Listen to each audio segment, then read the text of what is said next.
Hello everyone, welcome to Any Time Anywhere Academy. आज हम लोग पढ़ने वाले हैं प्रोजेक्टाइल मोशन के बारे में। तो प्रोजेक्टाइल मोशन एक तरीके का, यहाँ पे लिखा हुआ है कि क्या होता है, 2D मोशन का एक टाइप होता है। ओके, टू डायमेंशनल मोशन, ठीक है, टू डायमेंशन मोशन का एक तरीके का टाइप होता है। तो टू डायमेंशन को समझने के लिए हम लोग को समझना पड़ेगा 1D मोशन क्या होता है। अब काइनेमेटिक के पहले चैप्टर में हमने समझ गया था कि 1D मोशन क्या होता है, मतलब इस motion in a straight line, जिसमें हमने समझाया कि मोशन को डिफाइन करने के लिए, ठीक है, मोशन को डिफाइन करने के लिए we need only one coordinate, one coordinate। सिर्फ हमें क्या चाहिए उसके लिए, एक कोऑर्डिनेट चाहिए वन डायमेंशन को डिफाइन करने के लिए। अब मुझे एक चीज बताओ आप लोग कि मोशन को डिफाइन करने के लिए हम लोगों को क्या चाहिए, है ना। अब मोशन को डिफाइन करने के लिए हमने ये तो बता दिया कि वन कोऑर्डिनेट की जरूरत होती है, लेकिन उसको डिफाइन करने के लिए हमें क्या चाहिए, याद आया कुछ, जिनको हम लोग क्या बोलते हैं, काइनेमेटिक पैरामीटर्स, पैरामीटर्स। ओके, अब ये क्या क्या होते हैं, तुम्हारा स्पीड, ठीक है, वेलोसिटी, डिस्टेंस, ओके, डिस्टेंस, और तुम्हारा डिस्प्लेसमेंट और एक्सेलरेशन। तो अगर तुम्हें ये सारे पैरामीटर्स को तुम लोग एक ही कोऑर्डिनेट से डिफाइन कर देते हो, इन सारे पैरामीटर्स को, तो वो क्या कहलाएगा, 1D मोशन। अगर इन सारे पैरामीटर्स को डिफाइन करने के लिए तुम्हें सिर्फ एक से काम नहीं चल रहा, ठीक है, तुम्हें एक से ज्यादा की जरूरत है, और वो कितने ज्यादा, दो, ठीक है, तुम्हें कम से कम दो कोऑर्डिनेट रिक्वायर्ड हैं, तो वो मोशन कैसा बन जाएगा, अपने आप ही 2D मोशन बन जाएगा। ये चीज समझ में आ रही है ना कि मोशन को डिफाइन करने के लिए हमें क्या चाहिए, सारे काइनेमेटिक पेयर्स, पैरामीटर सॉरी, ठीक है, speed, velocity, distance, displacement, acceleration, ये सब जो हमने पढ़ा था काइनेमेटिक के पहले चैप्टर में, 1D मोशन में, straight motion in straight line. तो अब हमें पता है कि मोशन को डिफाइन करने के लिए हमें ये सब चीजें चाहिए। अगर ये सारी चीजें एक कोऑर्डिनेट से डिफाइन हो पा रही हैं तो वो क्या कहलाएगा, 1D मोशन। अगर दो से होती हैं तो वो क्या कहलाएगा, 2D मोशन हो कहलाएगा। तो यहाँ लिखा है कि 2D मोशन में क्या होता है कि every kinematic pair have two component, दो कंपोनेंट होते हैं, मतलब दो कोऑर्डिनेट होते हैं। ओके, हर एक पैरामीटर के लिए, ठीक है। ओके, तो अब इतना तो आपको समझ में आ गया कि तुम्हें 1D मोशन की अच्छी खासी नॉलेज होनी चाहिए 2D मोशन को पढ़ने से पहले। दूसरी चीज की क्या नॉलेज होनी चाहिए तुम्हें, कम से कम वेक्टर की नॉलेज होनी चाहिए, ठीक है, वेक्टर एनालिसिस। और आई थिंक यही दो चैप्टर हैं तुम्हारे इस चैप्टर से पहले बुक में, या तुम्हें पढ़ाई भी गए होंगे। तो ये दो तुम्हारे पास क्या है, इंपॉर्टेंट चैप्टर्स हैं जो तुम्हें आना चाहिए। तो अब मैं तुम्हें समझाता हूँ थोड़ा सा बता देता हूँ वेक्टर के बारे में कि क्या चीज की रिक्वायरमेंट होती है वेक्टर के लिए सबसे ज्यादा। फॉर एग्जाम्पल मेरे पास एक वेक्टर है एफ। ओके, तो वेक्टर को हमें पता है कि वेक्टर को डिफाइन करने के लिए हमें पास तीन चीजों की रिक्वायरमेंट होती है ना। मैग्नीट्यूड, दूसरा डायरेक्शन, और एक और होती है जिसको हम भूल जाते हैं हमेशा, क्या, वेक्टर लॉस। ठीक है, वेक्टर को वेक्टर लॉस को फॉलो करना जरूरी है। कौन कौन से होते हैं, ट्राइंगल लॉ, ठीक है, पैरेललोग्राम लॉ, और पॉलीगन लॉ एक और होता है, ठीक है। तो इन सारे लॉस को जो फॉलो कर रहा है तो उसको क्या बोलेंगे हम लोग, वेक्टर बोलेंगे। उसके साथ साथ डायरेक्शन भी होनी चाहिए, ठीक है, और मैग्नीट्यूड तो हो, ठीक है, वो तो होता ही है। अब बात करते हैं कि इस तरीके से हम लोग फिजिकली रिप्रेजेंट करते हैं, ठीक है, ज्योमेट्रिकली। तो लेट से ये मेरे पास एक वेक्टर है जो हॉरिजॉन्टल से थीटा एंगल बना रहा है, तो इसके दो कंपोनेंट हो सकते हैं, ये हमने पढ़ रखा है। एक होगा तुम्हारा हॉरिजॉन्टल डायरेक्शन में, और एक होगा वर्टिकल डायरेक्शन में। हॉरिजॉन्टल में क्या होगा, जो एफ का मैग्नीट्यूड है, एफ इंटू कॉस थीटा, ये ट्रिग्नोमेट्री से आ जाता है हमारे पास। और वर्टिकल में कौन सा होगा, एफ मतलब इस वाले फोर्स का जो इस डायरेक्शन में लग रही है फोर्स, उसका मैग्नीट्यूड इंटू साइन थीटा। ये चीज हमने पढ़ रखी है। ओके, समझ में आता है ना। तो ये चीज तुम्हें कम से कम रिक्वायर्ड है, समझना आना चाहिए कि कंपोनेंट कैसे निकालते हैं और इनको किस तरीके से हम लोग सॉल्व करते हैं वेक्टर्स को। ओके, आगे बढ़ते हैं हम लोग। Example of 2D motion. अब देखो 2D मोशन को एक चीज और समझ लो कि 2D मोशन बेसिकली एक तरीके का मोशन इन अ प्लेन है, ठीक है। हमने 1D मोशन को क्या समझा था, motion in a straight straight line. Okay, यही तो हमने पढ़ा था चैप्टर को, इस नाम से पढ़ा होगा शायद। बट 2D मोशन क्या होता है, motion of body in a plane, ठीक है। एक प्लेन में अगर कोई मोशन हो रहा है तो वो मोशन क्या कहलाएगा, 2D मोशन कहलाएगा। ऐसा क्यों? फॉर एग्जाम्पल ये मेरे पास एक्स एक्सिस है और ये वाई एक्सिस है, तो अब मुझे बताओ ये जो प्लेन है, इस प्लेन को मैं क्या बोलूंगा, एक्स वाई प्लेन बोलूंगा, ठीक है। लेट से फॉर एग्जाम्पल यहाँ पे मेरे पास जेड भी है, ठीक है। और ये जो नीचे वाला जो है, इस वाले प्लेन को क्या बोलूंगा मैं, एक्स जेड प्लेन बोलूंगा। एक प्लेन मेरे पास ये है जो साइड में है, ठीक है। अब अगर जिस रूम में हो उस रूम में बैठो तो तुम्हारे पास एक कॉर्नर से जुड़ी हुई 3 दीवारें नजर आएंगी, ठीक है। तो एक दीवार का नाम होगा एक्स वाई प्लेन, एक दीवार जो फ्लोर होगा उसको बोलेंगे हम लोग एक्स जेड प्लेन, और एक जो दीवार होगी उसको हम बोलेंगे क्या, वाई जेड प्लेन। ओके। अब देखो जो मोशन है बेसिकली 2D मोशन ऐसा मोशन होता है, लेट से मैंने ये बॉडी ली, ठीक है, या फिर यहाँ पे हम लोग इस बॉडी को एज्यूम करते हैं, थोड़ा इसमें थोड़ा सा समझना पड़ेगा, ठीक है, तब हम लोग आगे बढ़ेंगे, वरना तो फिर फायदा नहीं है आगे बढ़ने से। ये मैंने एक बॉल रे रखी है, ठीक है, इसको मैं हाथ से पकड़कर इस दीवार पर रगड़ रहा हूँ ऐसे करके, ठीक है, इसे घुमा रहा हूँ, इसको रगड़ रहा हूँ ऐसे करके, और मैं इसको ऊपर नहीं उठा रहा, ठीक है, बाहर नहीं लेकर रहा, सिर्फ मैं उसे दीवार से चिपका कर इसको बस रगड़ रहा हूँ उस पर। तो वो जो मोशन होगा इस बॉल का वो क्या होगा, 2D मोशन होगा। क्यों होगा? क्योंकि वो 2 डायमेंशन को कवर कर रहा है, एक एक्स को और एक वाई को। समझ में आ रही है बात? अब लेट्स से ये रेड वाली बॉल को देखो, ठीक है, रेड वाली बॉल को मैं पकड़ नहीं रहा, मैंने कोने पे रखी है उसको, और मैं इसको जो एज है उसकी, ठीक है, जो तुम्हारा घर को कमरे का जो एज होगी उस पर मैं रगड़ रहा हूँ ऐसे सीधे सीधे। तो क्या वो ऊपर गया वाई के डायरेक्शन में? नहीं गया। क्या वो जेड की डायरेक्शन में गया? नहीं गया। सिर्फ और सिर्फ एक्स की डायरेक्शन में गया। मतलब उसका जो मोशन हो रहा है उसको डिफाइन करने के लिए मुझे सिर्फ एक कोऑर्डिनेट की रिक्वायर्ड है। बट यहाँ पर जो ब्लू वाली जो बॉल है जिसको मैं एक प्लेन में रगड़ रहा हूँ, ठीक है, ऊपर नीचे, ठीक है, लेकिन मैं बाहर नहीं ला रहा इसको, दीवार से चिपका हुआ, तो इसमें मेरे को चाहिए 2 कोऑर्डिनेट चाहिए, एक्स और वाई। तो ये इस वजह से हम लोग क्या बोलेंगे, इसको 2D मोशन बोलेंगे। और उसके साथ साथ हम लोग क्या बोलेंगे, मोशन इन अ प्लेन, एक प्लेन में मोशन हो रहा है, ठीक है। ये चीज समझ में आती है ना? ओके।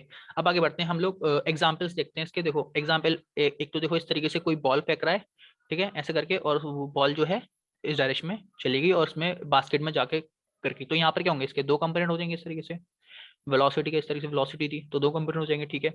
आगे बढ़ते हैं हम लोग, कैनन से तुम टारगेट कर रहे हो किसी अपने दुश्मन वाले इलाके को, ठीक है, तो क्या होगा यहाँ पर, इस तरीके से तुमने इसको बॉल को कैनन को इसको फेंका, तो इसके भी होंगे 2 कंपोनेंट हो जाएंगे वेलोसिटी के इस तरीके से। आगे बढ़ते हैं, एंग्री बर्ड वाला गेम भी देखा होगा, तो उसमें भी क्या करते हैं हम लोग, 2D मोशन करते हैं, ठीक है। आगे देखो ये फाउंटेन इस तरीके से होता है ना, तो फाउंटेन के जो पार्टिकल्स हैं बेसिकली वो 2D मोशन में होते हैं। किस में होते हैं? 2D मोशन में होते हैं, जो पानी के जो पार्टिकल होते हैं। आगे देखो ये सर्कुलर मोशन है, सर्कुलर मोशन भी क्या होता है, एक तरीके का 2D मोशन होता है, ठीक है। या फिर ये भी देखो, एक कार जो है वो सर्कुलर मोशन कर रही है, तो ये भी क्या है, 2D मोशन है। तो ये सारे एग्जांपल्स हैं किसके, 2D मोशन के, जहाँ पे हम लोगों को एक प्लेन की रिक्वायरमेंट होती है या फिर 2 डायमेंशंस की रिक्वायरमेंट होती है किसी मोशन को डिफाइन करने के लिए। ओके। अब इसमें एक टाइप होता है प्रोजेक्टाइल मोशन। अब देखो 2D मोशन हमने अभी जो एग्जाम्पल पढ़े हैं वो 2 तरीके के पढ़े हैं। एक तो ये वाला एक तो मोशन हो गया 2D मोशन, और एक ये सर्कुलर वाला। तो सर्कुलर वाला तो समझ में आता है, और ये वाला जो होता है ना, इसको बोलते हैं हम लोग क्या, प्रोजेक्टाइल मोशन, ठीक है। कि हमने कोई सी चीज को प्रोजेक्ट कर दिया, फेंक दिया अपने एयर में, ठीक है, तो उस मोशन को हम लोग बोलते हैं प्रोजेक्टाइल मोशन।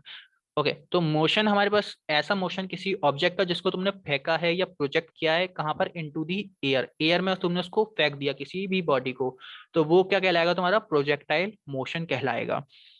अब ये 2 पॉइंट को मैं थोड़ा सा बाद में समझाऊंगा, बट मैं एक फिगर दिखाना चाहता हूँ तुम्हें। इस तरीके से देखो, ये बॉडी थी, मैंने इसको फेंका, और जो इस तरीके से पाथ को लेकर जाता है कोई भी बॉडी, उस मोशन को हम लोग क्या बोलते हैं, प्रोजेक्टाइल मोशन। हमने इसको एयर में फेंका है ना, ये पूरा एयर समझो, ठीक है, और उसके साथ साथ ये एक प्लेन में चल रहा है ना, एक प्लेन में तो चल रहा है, बाहर तो नहीं आ रहा स्क्रीन से तुम्हारी, नहीं आ रहा ना, ठीक है, तो अपने एक प्लेन में है वो। तो इस वजह से इसको हम लोग क्या बोलते हैं, 2D मोशन बोलते हैं। देखो यहाँ पर मैंने इसको, ये बॉडी थी, इसको मैंने प्रोजेक्टाइल किया, तो यहाँ पे देखो VI वेलोसिटी से मैंने इसको क्या करा, प्रोजेक्टाइल किया, ठीक है। प्रोजेक्टाइल करने के बाद ये इस तरीके से इस पाथ पर वो गया, तो इसको हम बोलते हैं प्रोजेक्टाइल मोशन, एयर में फेंक दिया।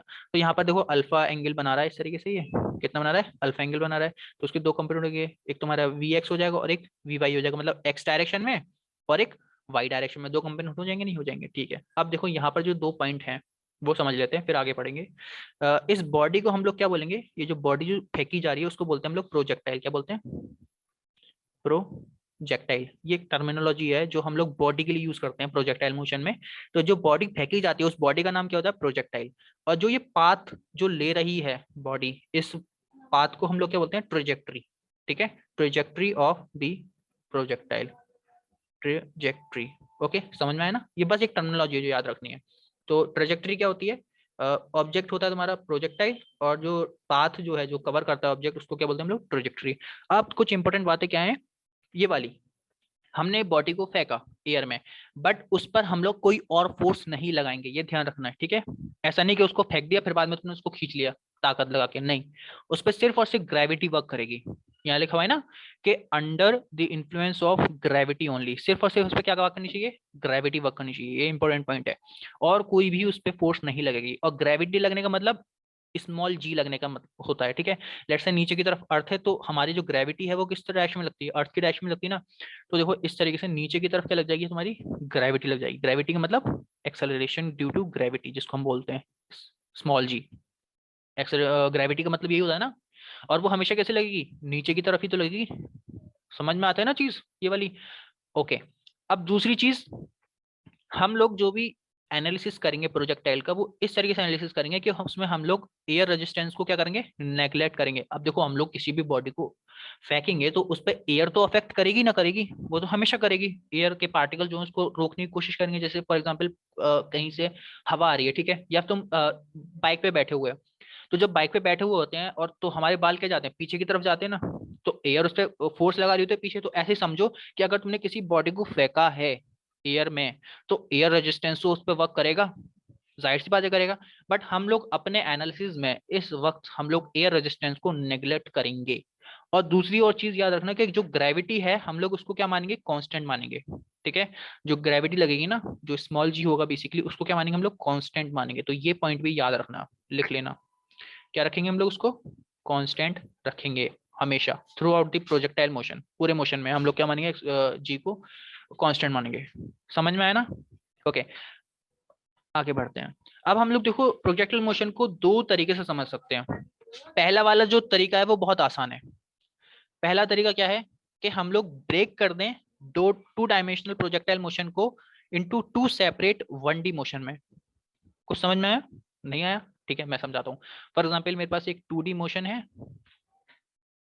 मैं उस मोशन को दो अलग अलग 1D मोशन में तोड़ दूंगा, ब्रेक कर दूंगा, कट कर दूंगा। ठीक है, समझ में आया? तो ये एनालिसिस हम लोग यूज करेंगे सबसे ज्यादा। ठीक है, और यही एनालिसिस है, और कोई एनालिसिस है ही नहीं, ऐसा समझो। ठीक है, कि हम लोग we break down two dimensional projectile motion into two separate one dimensional motion, मतलब दो अलग अलग वन डायमेंशनल मोशन में हम लोग उसको कर देंगे, ब्रेक कर देंगे टू डायमेंशनल मोशन को। और कैसे करेंगे? एक वर्टिकली करेंगे और एक हॉरिजॉन्टली। ठीक है, इसको अच्छे से समझेंगे हम लोग। आगे बात करते हैं। अब ये वाला पहला पॉइंट हो गया।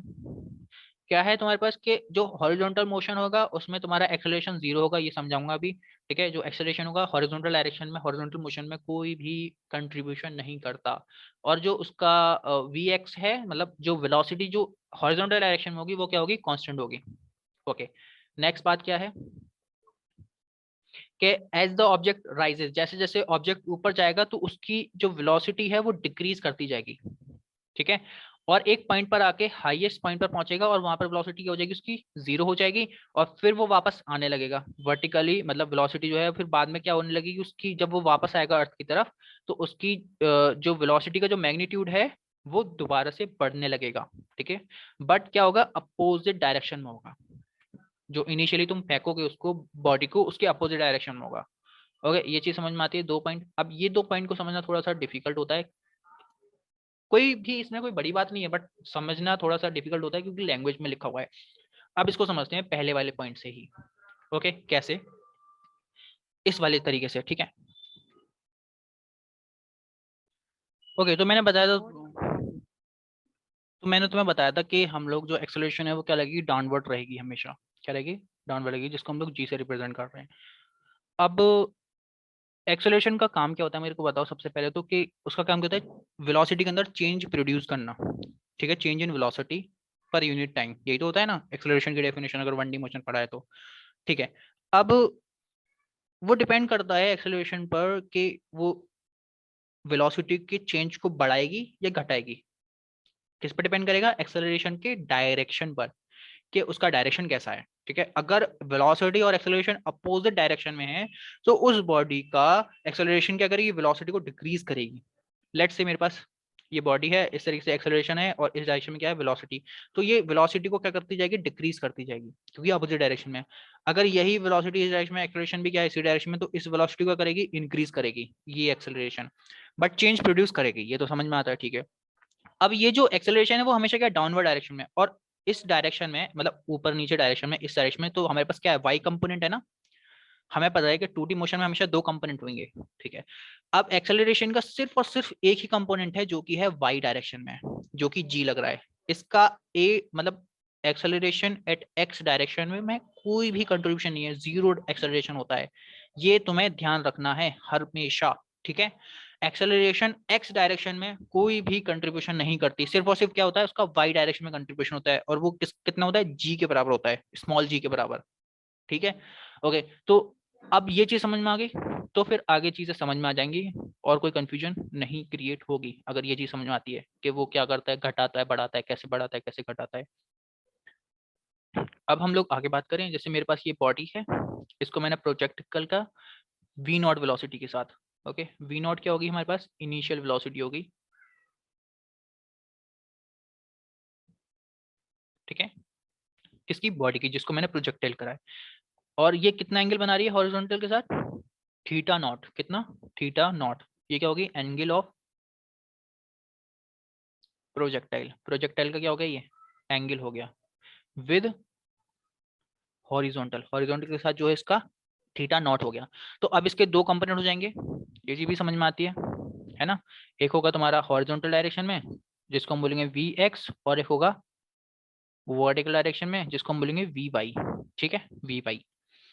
तो देखो, ये जो एक्सेलरेशन है, एक्सेलरेशन काम क्या होता है? वेलोसिटी के अंदर चेंज लाना। अब एक्सेलरेशन जो एक्स डायरेक्शन में है वो कितना है? जीरो है। तो इसमें कोई चेंज आएगा? वी एक्स में कोई चेंज आएगा? नहीं आएगा। ठीक है, तो ये क्या रहेगी? एक तरीके की कांस्टेंट रहेगी। ये चीज इंपॉर्टेंट है। ठीक है, जो हॉरिजॉन्टल वाला है, क्योंकि हम देखो इसको दो तरीके से करेंगे ना। एक जो बॉडी है वो इस तरीके से मूव करके वो इस तरीके से गई है, बट ध्यान रखना है कि जो वी एक्स है वो पूरे के पूरे मोशन में कभी भी चेंज नहीं होगा। ठीक है, वी एक्स कभी भी चेंज नहीं होगा, पूरे के पूरे मोशन में जितना है उतना ही रहेगा, कांस्टेंट रहेगा। क्यों? क्योंकि वहां पर एक्सेलरेशन काम ही नहीं कर रहा। काम जब करेगा ना, जब होगा, वो तो कितना है? जीरो है। एक्सेलरेशन एक्स डायरेक्शन में, जितना भी एक्सेलरेशन वो क्या है? वाई डायरेक्शन में है, या तो ऊपर लगेगा या नीचे लगेगा। और हमें पता है कि एक्सेलरेशन जो है वो क्या है? जी है। और वो क्या लगेगा? नीचे, डाउनवर्ड डायरेक्शन में, तो नीचे की तरफ लगेगा हमेशा।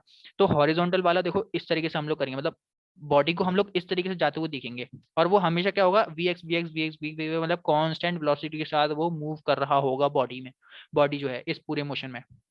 ठीक है, अब बात करते हैं हम लोग दूसरा मोशन, जो हम वर्टिकल मोशन को बोलेंगे हम लोग। ठीक है, vertical motion of the constant acceleration. तो कांस्टेंट एक्सेलरेशन क्या लगेगा? सिर्फ और सिर्फ यहाँ लगेगा, है ना, वर्टिकल कंपोनेंट में लगेगा इसका। ओके, ये वाला जो कंपोनेंट है। तो अब देखो ये हमेशा क्या लगेगा? नीचे की तरफ। फॉर एग्जाम्पल मैं लेट से इस वाली बॉडी की बात करता हूँ, इस वाले पॉइंट पर, इस वाले टाइम पर ये वेलोसिटी इस पॉइंट पर है। वेलोसिटी कहाँ पर है? ऊपर डायरेक्शन में। कहाँ है? ऊपर डायरेक्शन में। एक्सेलरेशन कहाँ लग रहा है? नीचे की तरफ। तो क्या करेगा? इसकी वेलोसिटी की जो मैग्नीट्यूड है उसको कम करेगा। देखो यहाँ पे छोटा सा आ गया वेक्टर, और एक ऐसा पॉइंट आएगा जहां पर वेलोसिटी ऊपर की तरफ जीरो होगी। वो कौन सा पॉइंट होगा? टर्निंग पॉइंट, है ना। टर्निंग पॉइंट पे क्या होती है? वेलोसिटी जीरो होती है ना, ये तो पता है ना। तो यहाँ पर जो वी वाई कंपोनेंट है वो कितना है? जीरो। इसी को बोलते हैं हम लोग टॉप मोस्ट पॉइंट। ये क्या होता है तुम्हारा?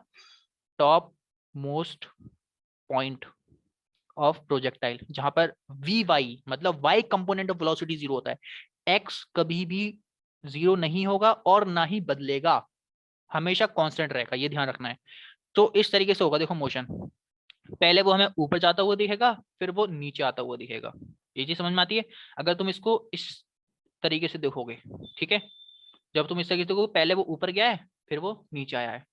लेकिन जब तुम ऊपर से देखोगे इसको, इसी मोशन को, प्रोजेक्टाइल मोशन को, है ना, देखो हम लोग इसको दो तरीके से देखेंगे। प्रोजेक्टाइल मोशन जब हमने इसको इधर से देखा, इधर की तरफ से देखा तो क्या होगा, तुम्हें ये ऊपर जाता हुआ देखेगा पहले, फिर वो नीचे आएगा, ऐसे जाएगा, फिर वो ऐसा आएगा, ठीक है।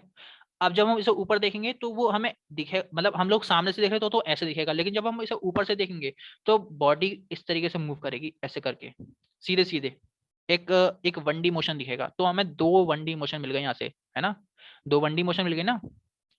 और हमें यही करना था अल्टीमेटली, हमें 2 1D मोशन ही तो चाहिए थे। एक 1D मोशन ये रहा, और एक 1D मोशन ये रहा, ठीक है।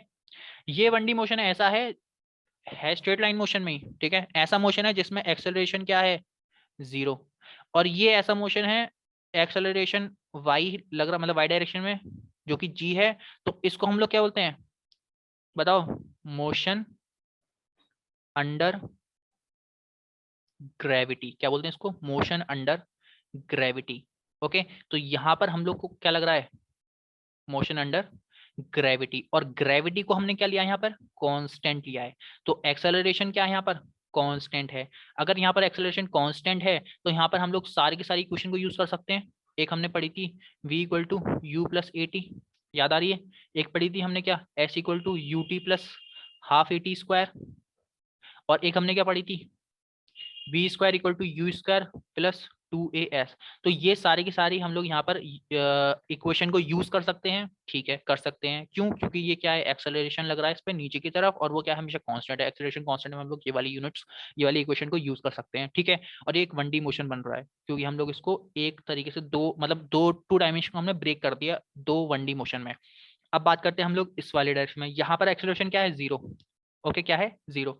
अगर हम लोग देखो यहाँ पर हम लोग ये भी यूज करें फॉर एग्जाम्पल, तब भी क्या होगा, हम लोग समझ सकते हैं। इस वाली सेकंड इक्वेशन में अगर मैंने ए की जगह पर 0 रखा, ठीक है, तो जो हम लोग यहाँ पे क्या लगाएंगे, सिंपल सा स्पीड या वेलोसिटी